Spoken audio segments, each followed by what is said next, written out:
If you have an interest in horses and love learning more about horses, the horse industry, teaching, or even managing your own horse business, then you're in the right place. We would love you to join us on our mission, which is to improve the lives of horses around the world through the education of riders, handlers, and trainers. So get comfortable, listen in, and enjoy. Today at Horse Chats, we're talking to Anne Loosveld. Now, Anne's been a guest with us before. We looked for the niche within the horse industry, and she's very, very interested about helping people in countries that don't necessarily have the best ability to learn or the best resources to learn. You know, she's very, very happy to help those people. She likes to transfer equestrian knowledge to countries where equestrian support is growing rapidly.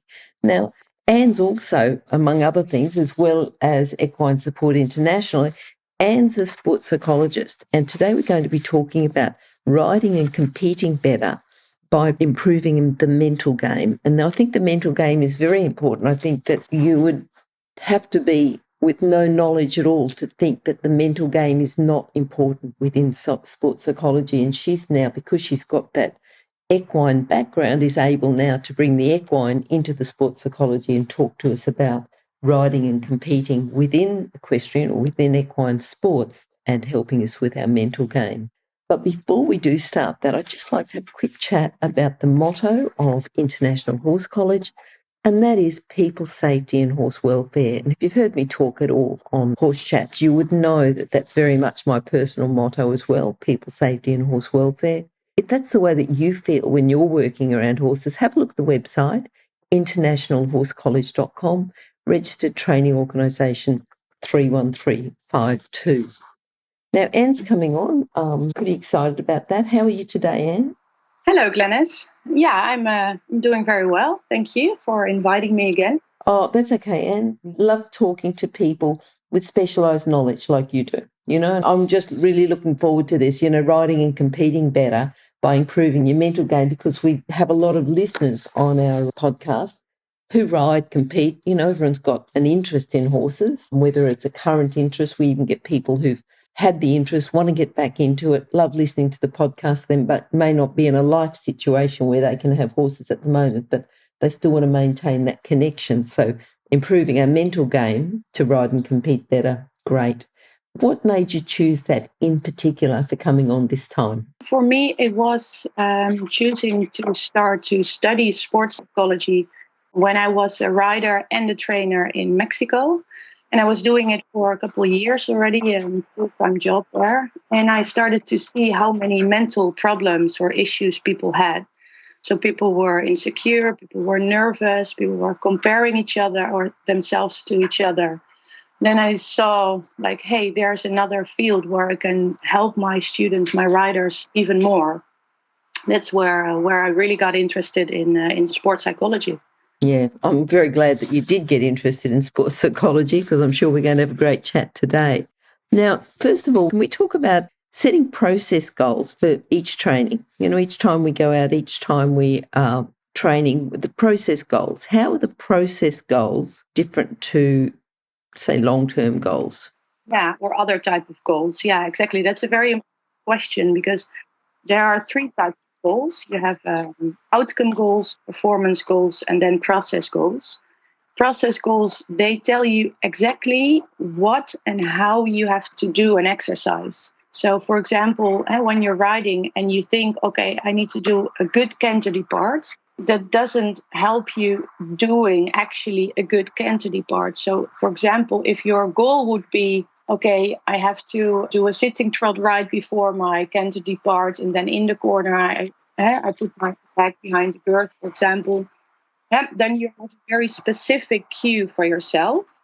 What is it exactly that you have to do? So rather than focusing on, oh, it should be good today, or, oh, I want to practice my extended trot, and then what is it exactly that you want to practice in that extended trot? So this really helps you to focus on your task. So every time when you get a little bit distracted by something or by somebody else, or you feel insecure, or you start to focus on other riders or scary things maybe around the arena, you can very easily redirect your attention back to exactly that one thing that you want to practice that at the training session. So process goals really help you to stay focused as well. Okay. Now, I know when we're improving our mental game, our words are very important. What sort of words should we be using? What sort of words shouldn't we be using? Yeah, well, very important is that you have a positive, that you use positive words. And it sounds a little bit cliche, but it's really true, and it's also evidence based that if you start to teach yourself how to talk more positively to yourself, your performance will also improve, and also how you feel during that performance. And what I mean exactly here is that your words are very powerful, and you have a choice which story you can believe. So, which story do you tell yourself when you're writing? Are you telling yourself like, okay, I will never learn it, or I'm not good enough, or are you telling yourself like, okay, I'm just learning, I'm developing. It's not maybe not good enough, but tomorrow will be better, and it's a process, and I'm enjoying it, and I'm having a good time with my horse, regardless of that exercise. Or and when things are tough, which story do you tell yourself? And it's very important because words are powerful. Sometimes people say it's just words, but words are very powerful. So watch the story that's going on in your mind every second of the day. What are you telling yourself? So, for example, I tell myself all the time, this is like more in daily life also, but I don't have enough time. So, for me, that's a very tough thing. Like every time or multiple times a day, I tell myself, oh, I don't have enough time, or there is not enough time. I have to hurry up. I'm late. There's not enough time.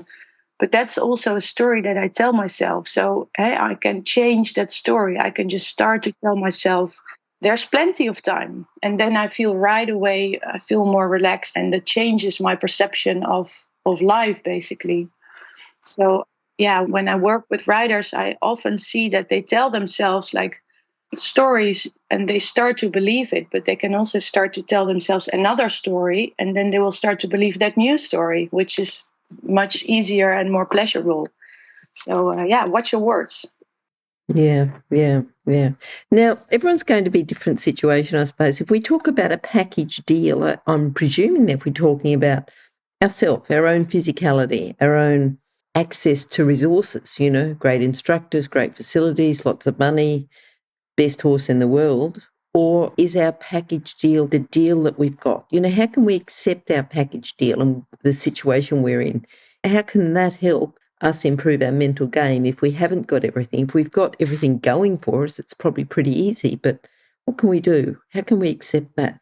Yeah, it's a very good question. And just recommending somebody to accept something, that's always, how can you do that? Because sometimes it is tough, and especially the things that you rather don't accept, how can you accept them? But what I think is very important here is that you start to understand that you are good in 100 things, and there are things that are not your strengths, and that's fine. So it really helps to think of seeing yourself as a package deal, and rewarding yourself and being very happy with the good things that you have, and that being thankful for the nice things and the strengths and the advantages that you have in your life. And then on the other side, also accepting that there are also things. So here, I mean, especially like the weaknesses and the strengths in a personality type. And that some you have things to that you have to learn to live with things that you might not like so much about yourself. Yeah, and you can't have it all. And even though when you look around at other people, it sometimes, or other writers, it sometimes looks as if they have it all, and if they are that having that perfect life, but realizing that their lives are not so perfect either, and that they have their own struggles and their own issues behind the closed doors in their houses, and you don't know of. So it really helps to understand and to know that it's okay that there are things that you're not so good at, and accepting yourself for who you are, and for okay, yeah. I don't like myself being, for example, not very patient.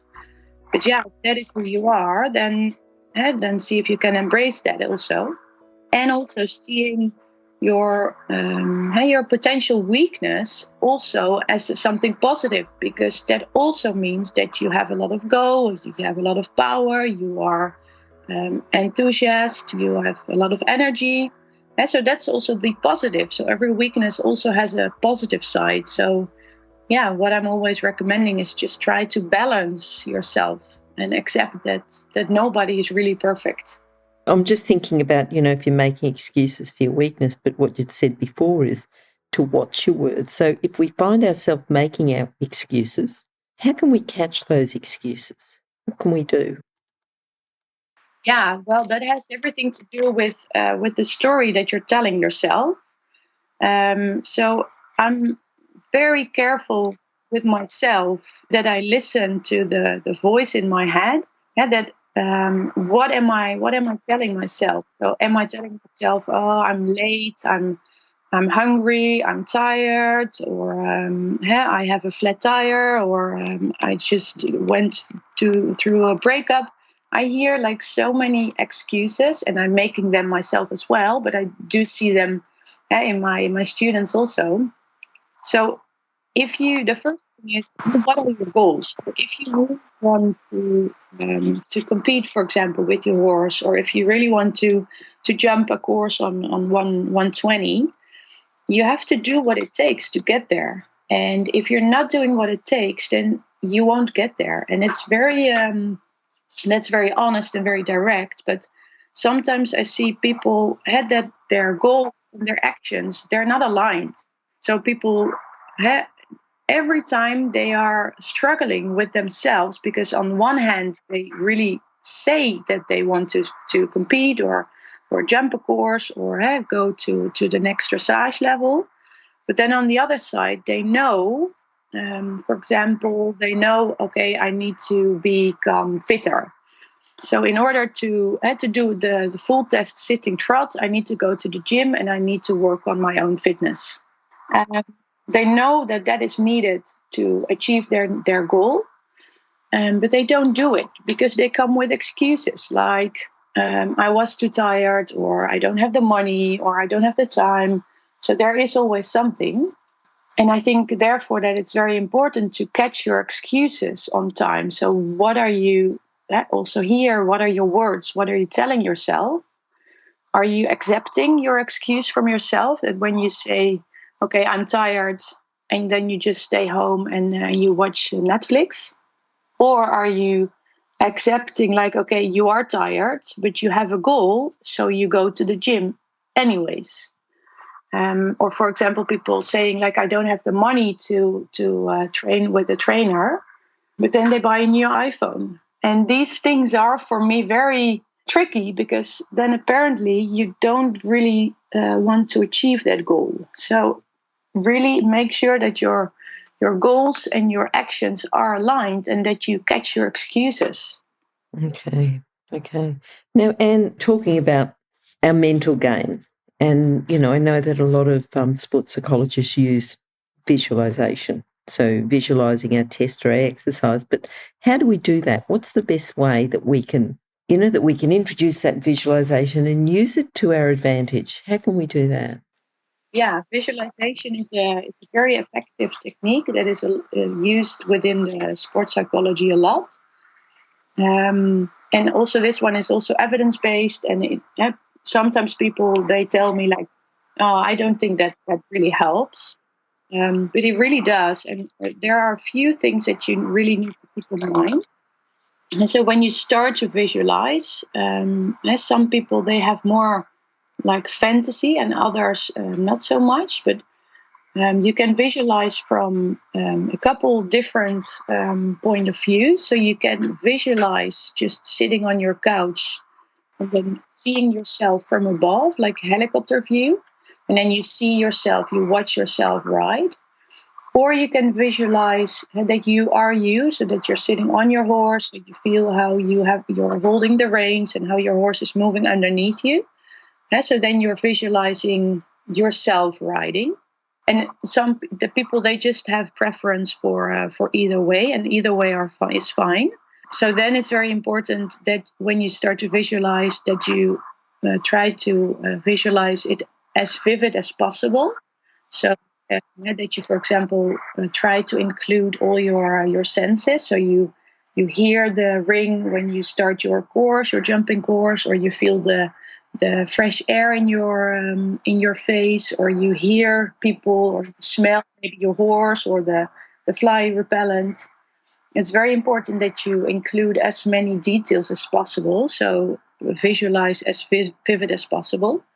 And then another point that's very important is that you want to visualize it very positive, because what happens when you visualize something is that your brain doesn't really understand the difference between something real and something that you have visualized. So when you're, for example, going to a competition and you're visualizing your test, so the week before you're visualizing, you see yourself going to the barn and getting yourself ready, and you're visualizing yourself in the warming up arena, and then your test starts. So then you're visualizing also your exact test, dressage test. So what happens is that your brain doesn't know the difference between the real test and the test that you have visualized. So it, for you, when you are on your real competition, it feels already a little bit familiar, as if you have done it before, which you only have done it before in your mind.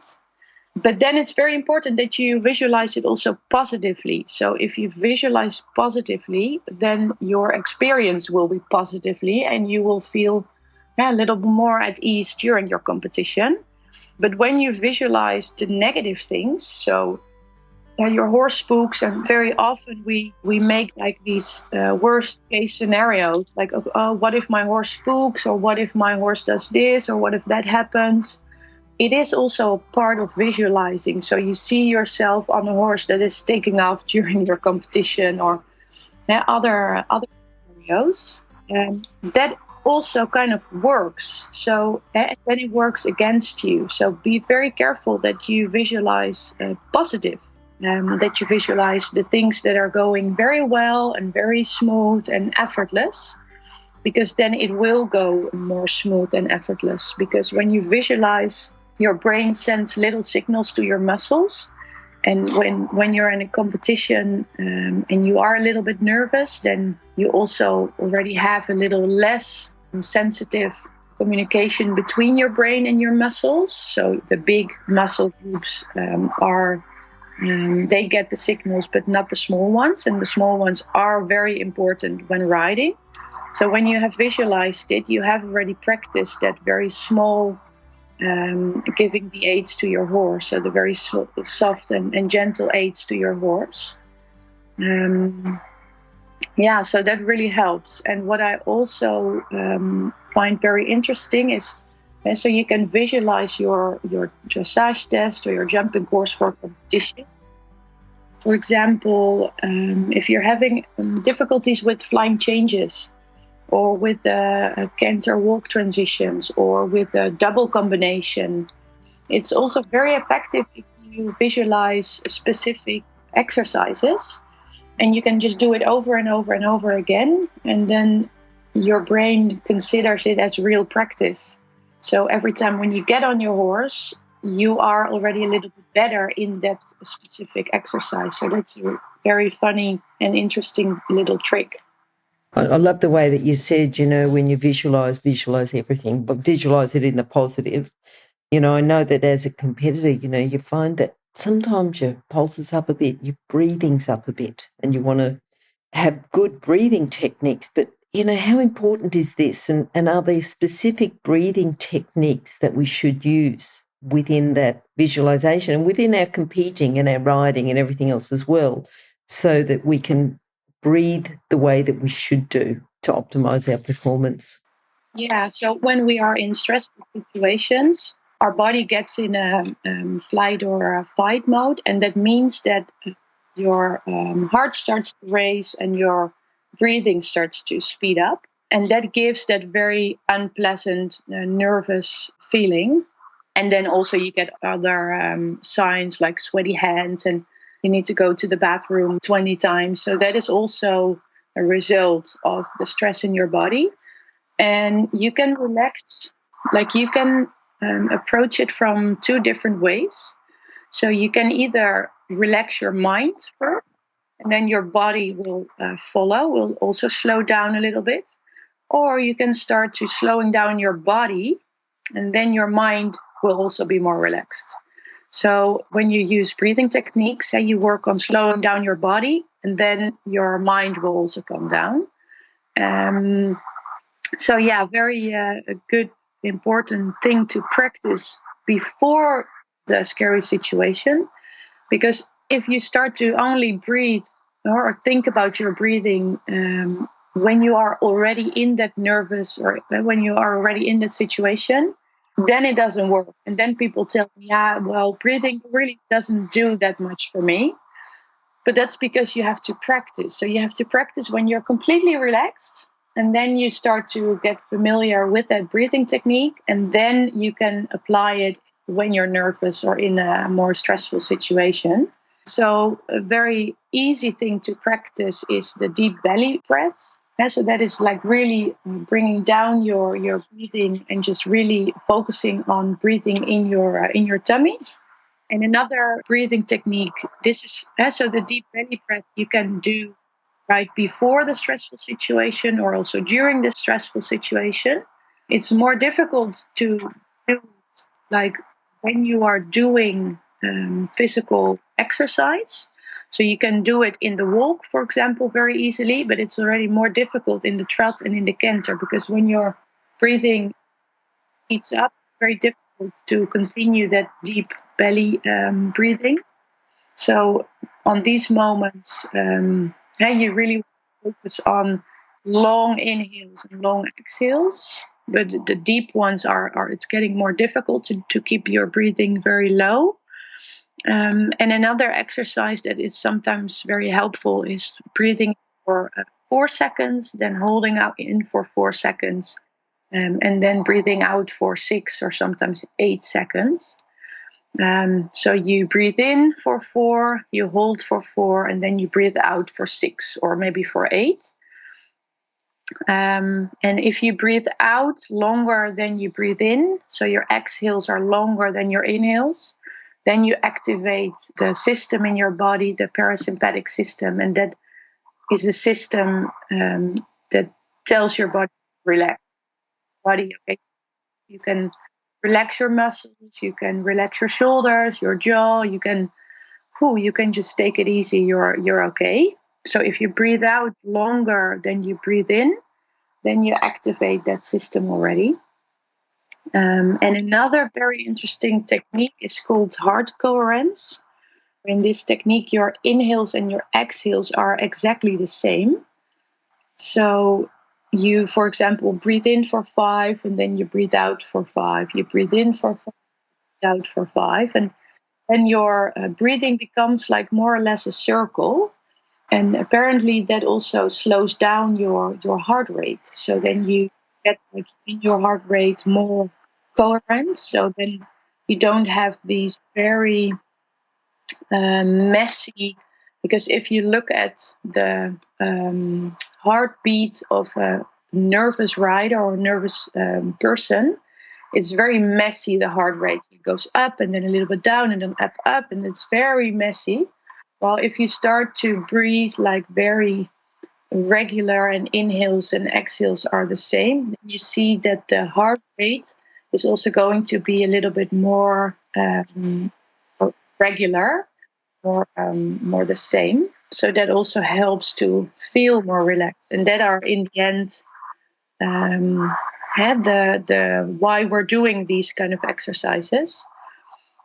So, for example, if you are in your dressage test or in a training session, and you feel that you get very warm, that you're coming out with a very red face, and that it was a very a tough thing for you to do, then probably it's good to take a look into the way of breathing, because that really can help to relax. Earlier on, you said if you want to achieve the goal, basically you put the work in, but is it all work, focus, prioritise, goal setting, riding our horses, best to care for the horses, we're eating, exercising? How important is it that we actually enjoy this? Yeah, that is, in a way, it is the most important thing, I believe, except maybe if you have, if you want to go to the Olympics, or maybe if that is your goal, if you're really an athlete, well, then you really have to work for it. But in the end, for most of us, horses are just our hobby. And sometimes I see people like taking it so seriously, and they're struggling, and they're doing everything they can, and they're so harsh on themselves. And then sometimes I ask myself, like, why are you doing it? What is the fun for you? So yeah, don't take it too serious. And sure, you want to take good care of your horse, and make sure that there are very serious things, and there are very important things that you have to do take very serious. But also have a little fun and ask yourself, why are you doing it? Because that also helps to take off the tension a little bit. If you tell yourself before you're going for a training session and you're very tense because, oh yeah, you have to practice this and you have to do that better than yesterday, and oh yeah, your trainer told you that this needs to be improved, and blah blah blah. Ask yourself, why are you doing it? Is it still your hobby? Are you still really enjoying the time with your horse? Or also sometimes, are you doing it at the expense of your horse and of the fun for your horse and with your horse? So yeah, enjoy the process, definitely. Now, like you said before, not everyone wants to go to the Olympics. Some people do, and great, and they have their path. How important is it then that we follow our own path? We do ourselves. We don't sort of be a cookie cutter and this is what I want to do, this is the path I'm on, but sometimes there are other things within the horse world even, that we can say, oh, I'd like to do a little bit of this. I was just talking to someone who was a dressage coach and, she sort of sidesteps and she still teaches horses, but she's not necessarily doing dressage now and she's doing another type of work with horses that she's really enjoying. Is that, if we're really talking about sports psychology, should we just go, well, we should just be dedicated? That's the goal. And, how flexible is it? How important that we can be a bit flexible and follow our own path? Is that just being lazy to be doing something else? Or can you give us a little bit of feedback about that? Yeah, sure. I think the first thing is that it's very important to understand that you do you. So whatever you want to do, that is your decision, and you have all the rights to do what you want to do. And sometimes we are so focused on what other people are thinking of us, and we're feeling so vulnerable because people will judge us, and people will start to talk about us, which often is not the case because all the other people, they are also busy with themselves. So we should not be too afraid for people focusing on us. But then regarding the following your own path is headed is also a little bit in line with the previous things that we talked about, that you don't have to prove something to somebody else. So yes, you want to set a goal that you want, that you are happy with. Yeah, and whether that is going for a recreational ride out in the forest hacking out, or whether that is going to the Olympics, it should be your goal. And it should not be the goal of your parents or your trainer. And so check in with yourself. What is your goal? And if you are halfway and you change your mind, yeah, people can pretend, or people can consider that as maybe being lazy, or, oh yeah, when things are tough, he or she quits, which can be true. And that's also why discipline is called having perseverance when the things are getting tough. So yes, I always recommend people to be a little bit more tough on themselves, and catch their excuses and just continue for a little bit. But then if you find yourself living somebody else's life, yeah, why are you doing it then? And what I also find very interesting is the fact that we are we are comparing ourselves so much with others, that if we are in a barn with only very competitive riders, then we start to become a competitive rider as well, because we start to compare ourselves with the others. While if that is not your goal, that's fine. But then also dare to stand up for yourself and just do what is needed and tell the others, like, I don't compete, for example, or that is not for me, which is fine. So choose for yourself, and then keep the other things also into account, that you get your excuses, and that you have a fair mental game with yourself, so that you know, like, oh yeah, actually I still, because this is something that I see a lot, actually I do still have that goal and that dream, but I get afraid and things are getting tough, and I start to have self-doubt, and I start to have lower self-esteem, because I'm like, oh, it's getting tough now, it's getting serious. And then an excuse can be, yeah, but maybe, well, this is not my goal, I'm just going to adjust my goal. But then deep inside, they feel that they still really would like to achieve it, but they're just afraid. And that is the point where you can, where I would like to encourage you to catch your excuses. And then when you feel afraid, put that fear on the side, and continue to work towards your goal. Okay. Yep. Yep. Now, if we're going to, we've been improving our mental game. We find that we need to, have a good preparation for our sport. And I think you said earlier on, that, should I ride today? Should I not ride? If we're, we really should be putting the work in. And I'm sure that just the good preparations, the routines and the rituals, but what sort of things are going to come up? Like it's going to be rainy and it's cold and it's wet and it's everything else. So what can help us keep those routines and rituals, and how can we even create them and to have a positive outcome? Yeah. Yeah, so first of all, you'd like to create your routines in an optimal situation. So, with normal weather, with normal situation, and especially when you're going to a competition, or when you're having a competition weekend, or a multiple day competition, you're making sure that you have arranged things perfectly. That really helps, because then you can trust, like, okay, I don't have to stress, because I have done all the preparation, and I know what to do, and I have my stuff ready, and I don't have to clean my boots at the very last minute. So everything is ready, and I can just calm down as well. So making sure that you're on time, make sure that you have a list with all the things and all the steps that you have to take, and also with a time path, so you know exactly, this is what I do the week before my competition, this is what I do the day before my competition, this is what I do on the morning of my competition, and then this is what I do in the last 2 hours before my competition. And that really helps, because you can just take a look at the list, and it's very easy. You can just do whatever is on the list, and you can trust the list as well. So you don't have to keep too many things in your mind. Our minds, they're not designed as notebooks or agendas. So write things down. Everything that's out of your head gives you a little bit more calm in your mind. So write things down.